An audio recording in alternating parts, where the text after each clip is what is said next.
Hi friends, सगळ्यांचं स्वागत आहे माझ्या ब्लॉगमध्ये. ही बघा माझी छोटी बहीण. आणि आज मम्मीला सुट्टी होती म्हणून मम्मी पुरणपोळ्या बनवत होती.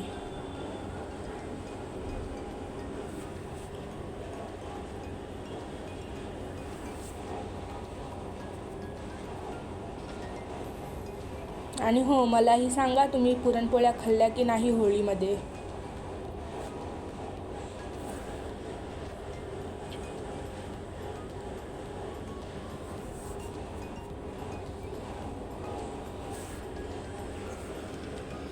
मी माझ्या बहिणीला विचारते की पुरणपोळी कशी झालेली.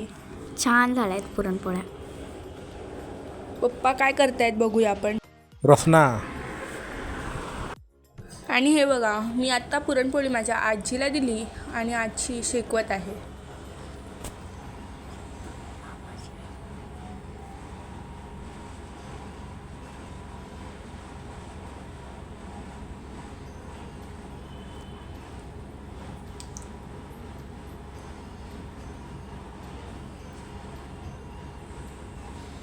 गरमागरम पुरी प्लेटमध्ये काढली आणि खाल्ली आणि एक नंबर लागत होती पुरणपोळी. बाय.